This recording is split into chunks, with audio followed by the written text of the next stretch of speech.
Ashes Inquest on talkSPORT 2. Hello and welcome to Following On Ashes Inquest. I'm Jon Norman and you are watching us on the talkSPORT Cricket YouTube channel, or listening to us on talkSPORT 2, or listening to us on the Following On podcast. Greetings, welcome. Day 2 of the 5th Test match at the SCG. It's been Australia's day, even though Joe Root with 160 really set the game up. Wayward bowling, though, in that evening session. Steve Harmison's alongside me. I got a message, Harmy, yesterday from Tom Loft, 1991. He says, "John, you're becoming a real tough listen." And I said, "Why is that?" And he said, "It's all very doom and gloom. Minimal energy, negative topics all the time. I get it's a tough gig watching it and being up all night, but you're coming across hard to listen to after a day's play." So I promised him I will come back today, rejuvenated. Shall we start with Joe Root before we start panning the bowlers? Because he was quite brilliant today, wasn't he? He was, yeah. I'll come on to that message. Remind that message later on. I've got to come back for that. But yeah, I mean, Joe was brilliant. He was fantastic. He's been not let down by his team. I think his team are trying their very, very best, but I think he was all round the ground. He was calm. He faced 240 balls. I mean, that's class. These 41 Test match hundreds. It's just pure class. And he looked as though he was batting on a different surface to everybody else. He looked as though he had so much more time than anybody else. And again, you reiterate how good this guy is and how much we're going to miss him when we haven't got him. Because if we didn't have Joe Root mindset today, and he spoke brilliantly afterwards, which I'm sure we're going to hear. England, without Joe Root, this Bazball team, I mean, some of the stuff have been kamikaze, but without Joe Root holding them together, I mean, it could have been a hell of a lot worse. It really could. And I know he's not had the tour he would want to have on, this Ashes tour, but for me, he was excellent today. He really, really was, against a decent bowling attack on a good surface. Yeah, it's somewhat of a surprise that outside of the 2 centuries where he's looked so good. I mean, there was a really tough chance early on at the Gabba, wasn't there? And then he just looked like he was never going to get out. And the only time he looked like he was going to get out in this innings was his first shot. The cover drive to the first ball he faced, and he didn't edge it. So he was 9th man out for 160. But what I was thinking when I was watching him is, there's a lot of talk about the 2027 Ashes and Joe Root, being there, and then 2029 Ashes when England are back in Australia. I think he could play. I mean, I was just having a thought, thinking about Graham Gooch. Having a look at his record, he played till he was 41. He actually got better as he pushed towards 40. In fact, his last Test match was as a 41-year-old at the Wacker against Australia back in 1995 or something ridiculous. I mean, if form doesn't desert him, and you never know with fitness. I think if the mind seems to be willing, we were 4 years out, I can see him coming back in 4 years' time. I really can. Yeah, I can, and I think if you look on the other side, I've just been listening to Justin Langer talk about Steve Smith, and there's no coincidence between Smith and Root, the way they practice, the way they prepare, the way their bodies are. The only thing that's going to let either of them down, and that's Steve Smith coming to England in 2 years' time, is he's back in his body. And Joe came off today with a bit of a back spasm. The only thing that's going to stop Joe is he's back in his body. Steve Smith, 36, and everybody expects Steve Smith to come to England in nearly a year and a bit's time. So he'll be 38 then. Next year. So Joe will be 38 Joe will be coming up 38 when England go back to Australia. So I'm with you. I think that you never write great players off. You look at Ricky Ponting. Ricky Ponting played well into his late 30s. So did the likes of Steve Vaughan, people like that. So there's nothing stopping Joe Root other than fitness. I think form will be there, and I think his batting prowess will still be there. There's one thing that I think people might throw at it, but I don't think this will apply to Joe, is when he goes past Sachin, then what else is he to achieve, if you know what I mean? At this moment in time, he's chasing down records and the milestones. And Joe's not like that. He's never been like that. He's never been a character or a cricketer that's looked at individual milestones. But once he goes past Sachin, he's the greatest of all time when it comes to the run scoring point of view. And then, we talk about the tip of the mountain, and when you get there, and where else do you go from there? Possibly that 2029 Ashes series might be his tip of the mountain, and that could be a good thing for England, because there's no doubt, whether it's Ben Stokes or whoever captains England next in Australia, they'd want a fit and a fire and Joe Root to be at their disposal. So once he goes past Sachin, what else has he got to look forward to go past? And it could be the next Ashes series away from home, if his body allows it. Yeah, I mean, maybe he just wants to win an Ashes in Australia. Maybe that would be it. Maybe 4 years from now, it's at the SCG, he walks off the field, an Ashes win in Australia. Maybe that's what it's all about. But anyway, let's hear from the man who's been speaking with TNT. Today, and it felt a very good batting wicket. It felt quite different today. It felt like it sped up a little bit and did a little bit more off the indentation. So we wanted to maximise that first innings score, really.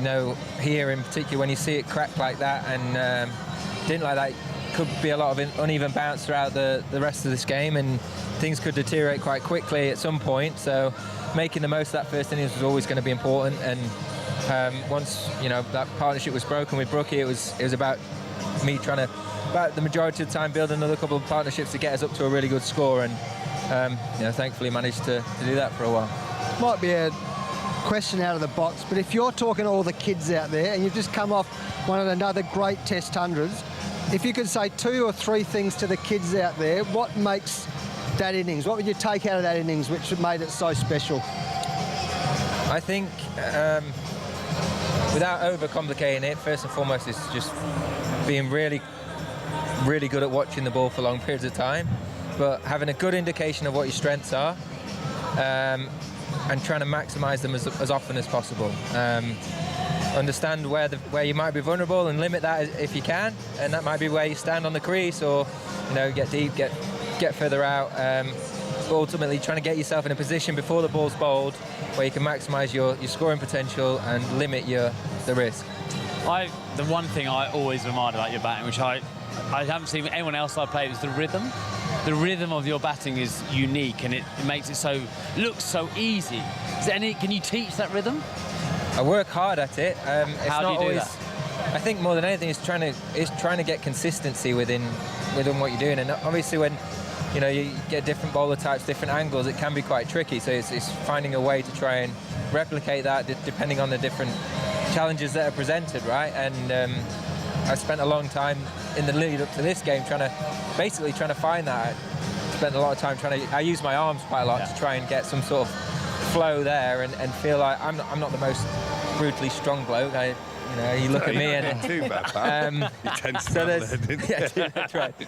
But I don't hit the ball particularly hard, so I need to try and use the pace, use the what's coming down, and try and time it as much as possible. So more than anything, it's trying to create that flow to maximise it. Do you ever change that? Sorry, do you ever change that rhythm? Like little things in your arm movements to create, if you're not finding it, say, in the first 10 balls, the next 10 balls? Or? Well, I think if you probably watched throughout that innings, there was different moments where it looked very different. I think when they go to the short plan, I obviously have quite a different stance, more open, trying to make sure I feel I can access the ball a lot better.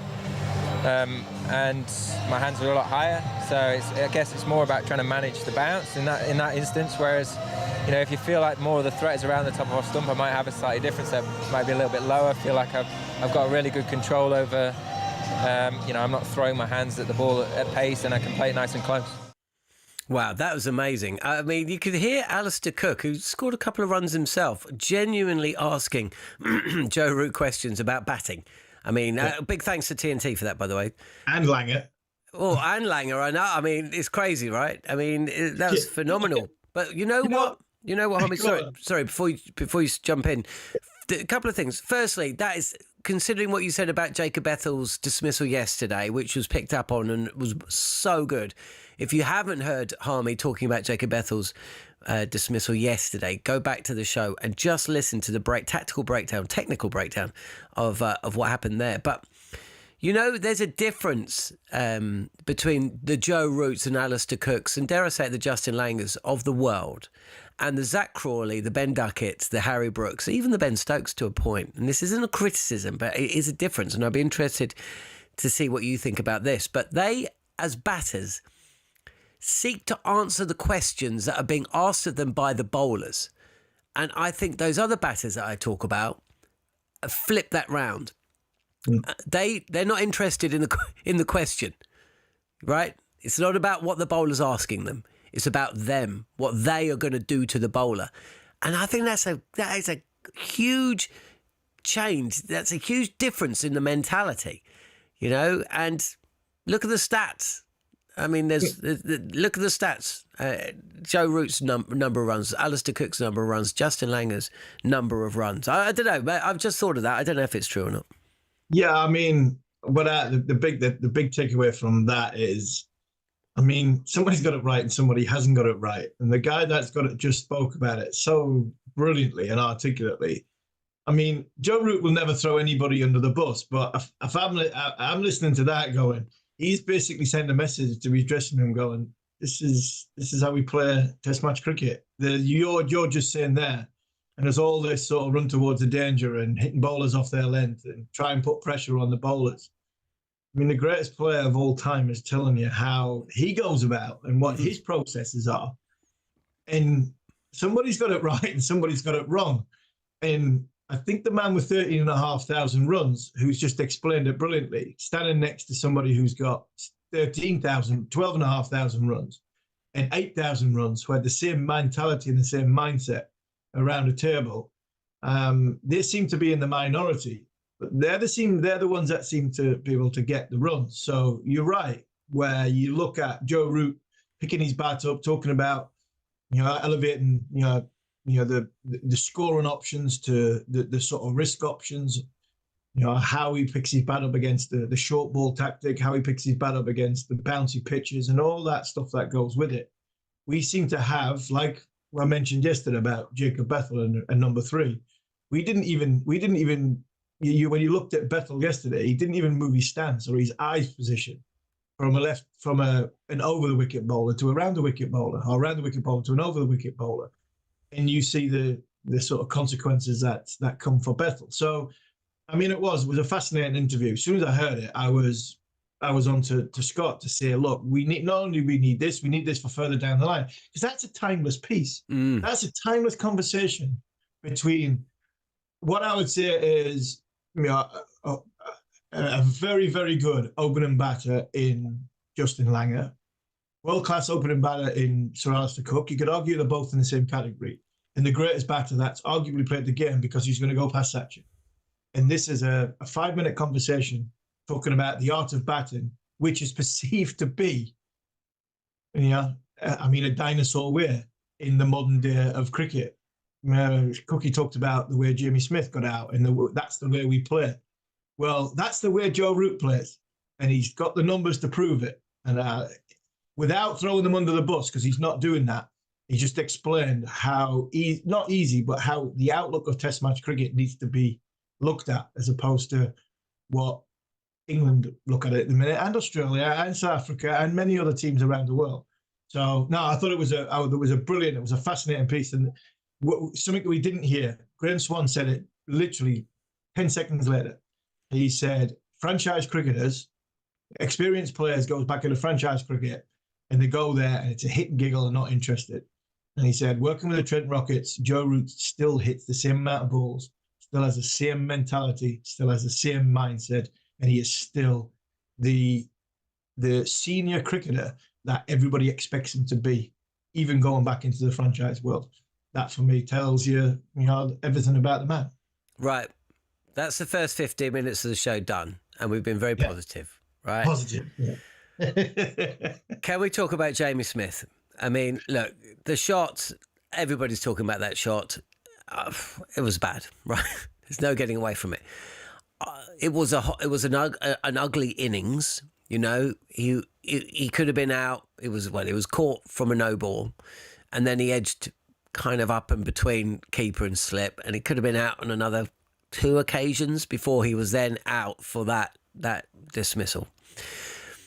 I just have the feeling, though, what will count against Jamie Smith, apart from the poor returns with the bat, and the TNT team picked up on this. So Alistair Cook again picked up on the very, very small point during commentary where essentially Will Jacks came into field, and because Smith wasn't behind the stumps, because he hadn't run up behind the stumps, he couldn't shy the ball at the stumps. Now, it wouldn't have been a run out, right? But it was another little moment where he's just been found a little bit wanting. And that sounds like a pretty harsh thing to say, right? But then there was another moment picked up upon, and this time I think it was Ebony, and she was saying, because they have the stump mics in their cans, we don't hear that in the same way. We get it a bit, but not as much. And not for the first time, the complete and utter silence behind the stumps was being mentioned. And then there was another moment when it was the LBW, it was a referral. England went up for a review on LBW against Labuschagne. And it seemed like Jamie Smith had told his captain, who was stationed at mid-on, that the ball had hit the batter outside the line of off stump, when the ball hit him in front of middle. 3 instances there, added to the fact that he's been jettisoned from the white ball setup. I just wonder whether there's going to be a big discussion about Jamie Smith. Talent though he is, huge talent. I just wonder whether that's going to be a big chat, you know, as McCullum, Stokes and Key move on and look to address some of the mistakes and the errors from this Ashes series. I'm sure there will be a conversation. I'm sure there will. You know what? I'm not going to defend Jamie Smith in what's happened today. I'm going to defend the character if that conversation's being had. The brain fade he had in getting out to Labuschagne. I mean, I'm sorry, you can't defend that. I can't defend that. And that's, you know, I'll come on to that text message you got a little bit earlier. I mean, you can't defend what Jamie's done. Reading the game situation, having Joe Root 130 at their end, 320 for 5, staring at 450 minimum, which would be in the game score, wicket deteriorating. And second new ball, 5 overs away. Second new ball, yeah. I mean, Labuschagne bowling bounces. That is inexcusable. That's a poor shot, and he's got no defence. I can't defend him on that. The intensity behind the stumps, yeah, another one you can't really defend. He is somebody who is not naturally vocal. He hasn't got that Matt Pryor energy that Pryor had. Even someone like Ollie Pope's got it when he's behind the stumps. So that is something I think he can work on, even though it doesn't become natural. You know, some bowlers don't like having a word with the batters. Wasn't my idea of something I needed to do, but sometimes you have to do it, and you can work on that. So that is something he can work on. He's new to the international scene. If they're having a conversation, this is for me where throwing into the melting pot and the conversations where England were for 2 years to where England's demise has been for the last 18 months. If you're standing by, so part of my theory of why England's been so poor across the last 18 months is sometimes they've backed the wrong players, and they give them too much leeway, give them too much license, and all of a sudden you get to Australia and Pope's got a 1-year contract. Crawley's got a 1-year contract. Bashir hasn't played in 5 test matches, who you've backed for 18 months, and we haven't been that good, or we haven't had the results we want. All of a sudden, if you're having a conversation about Jamie Smith, who has got test match hundreds, who got 46 today, third highest run scorer, if I was Jamie Smith and going, if you're going to drop me after you've backed that Crawley, who is averaging 30, backed Ollie Pope for 18 months after averaging 30, there's more things to worry about than possibly Jamie Smith's position. So I think that's just another thing in Rob Key and Brendan McCullum's intro that not so much they've got it wrong, but have they not the foresight to see that they've in the last 18 months, the reason why they're in the position that they're in is because they haven't had a plan B. They haven't had a backup, which is we've taken 16 players. We've got no bowlers. We've got no key bowlers fit. That's why we're bowling all over the, off stump, leg stump, short and wide. And then all of a sudden we've got a wicketkeeper who looks knackered. We've got number 1 and number 3 who we came into the series not sure of because the contract situation. You've told us that. I think Jamie Smith is just another added layer on a long list of what potentially has been going wrong over the course of the last 18 months. Okay, let's talk about that bowling. Our sometime producer, Ollie Hunter, messaged me at 26 minutes past 5. He said, 1 for Harmy. Why is it? Surely these guys can pitch it up or get on a length. What's going on in their heads? Why isn't Stokes having a public spat with Cast like he did with Archer? Also, capitals, how can they not, capitals, open up with tongue and instead with a guy who has proven he can't bowl with a new ball and another who's bowling in the series for the first time? I mean, that wasn't 1 for Harmy, was it? That was about 6. I'll keep it very, very succinct because we're running out of time a little bit. But, let's move Matthew Potts to one side for a second. Why can't England bowl a consistent line and length? Or why can't they do that? Yeah, I mean, it's bowling to a plan. That's the thing for me that I'm struggling with. I was somebody who was a bit scattergun as a bowler, but I always felt as though if you bowl into a plan and your field is set to that plan. There was a couple of times the ball went through the air. England didn't bowl very well. I'm not going to defend them. They bowled badly. But there was a few times when off a length, Travis Head flash blade straight through sort of gully point area in the air. If that's on the other side and you're losing the Ashes, England, that goes straight to hand. So there was an element of luck the way Australia went. But like I said, I'm not defending them. Some of the stuff was criminal, short and wide. Head so many times just over the top of slip. Easy, comfortably over that way, which is a poor ball. England just haven't... I'm not saying they haven't got a plan, because they have got a plan. They just haven't been able to execute that plan. And that's two different things. You can walk on there with the best plans in the world. You can go and have the field set, know that this said batter is going to score in this area, this said batter is going to hit it in the air in this area, and this said batter is vulnerable in this area. You don't put the ball in the right area, you ain't working to that plan. And I think what we've seen a couple of times, 4-dot balls and an over, thinking everything's right, bang, 4-ball. And that's been over the course of 5 test matches. I feel sorry for Potsy in such a way because he hasn't played any cricket. He's been carrying drinks for the best part of 2.5 years for England. And he's been thrust into a 5th test match. But still, he is not here as a new ball bowler who, when we ask what his characteristics are, it's you run up and hit the top of off stump, 85 mile an hour and just be relentless, stay there like Scott Boland did. And he didn't do that today. He really didn't. But like I said before, he hasn't had the game situation time. Cars is not a new ball bowler. Tongue is not a new ball bowler. Stokes probably should utilize the new ball because he's probably more, I think his skill set's natural to pitch the ball up, to give the ball the best chance. But the big thing for me with the bowlers is at this moment in time, Ben Duckett's head is all over the shop because Australia have basically said, we'll give you as many runs as you want down the ground. We're going to pitch it up, we're going to bowl it full, and even if you get to 20 or 30, we know you're going to nick it or you're going to miss one. We know that's your vulnerability. That's our plan. And they've got Ben Duckett's head all over the place.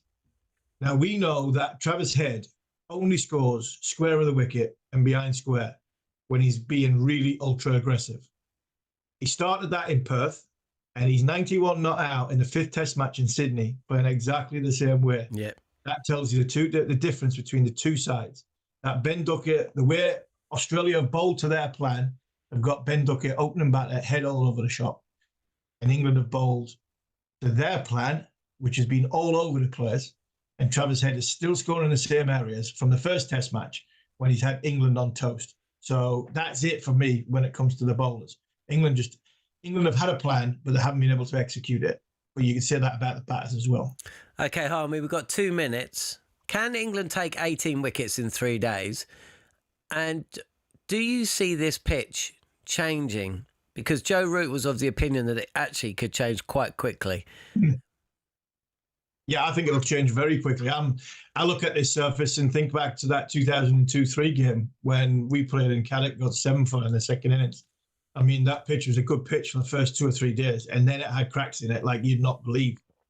I mean, they opened up big time. So England, that's why I think England missed a trick not getting 450. Can they get 18 wickets? Yes, they can, because they come back tomorrow and stick to their plan and execute their plan, hold their catches, and give themselves a better chance. So, yeah, I think England can bowl to.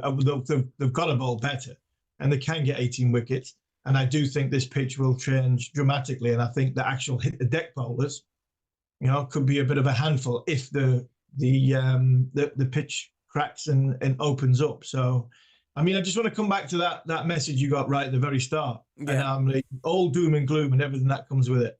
And Sir Alistair Cook said something a little bit earlier, which I thought was quite priceless. He talked about the Jamie Smith dismissal. And you're sitting as an England player in England, right? In England, in October, you're visualising what's going to happen.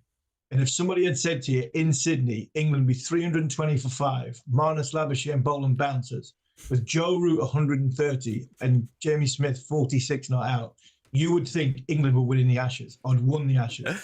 So when anybody wants to say we've been doom and gloom on this podcast for the last 6 or 7 weeks, unfortunately, England are 3-1 down and have played some poor cricket. So I'd love to have said that myself, but I can't take it away from the great man. I thought it was priceless what he said, 100% right. And I think that's the answer to your man's message. Harmy, I can't beat that. Big thanks to Rob. And, he sent me that message before Harrison Reed scored that 30-yard wonder goal as well. He's a Liverpool fan. So, look, if you want to get in contact with either me or Harmy, please do so. X still seems to be the best way to cut through. Thanks for listening to the show. It'll be, look, if you want positivity, it's going to be Sam Ellard in the chair tomorrow. So he'll be back 7:30 to 8 o'clock following on Ash's Inquest, either on talkSPORT 2 or via the talkSPORT Cricket YouTube channel. Thanks for watching or listening. Hitting you for 6 with top order cricket conversation. Following on Ash's Inquest on talkSPORT 2.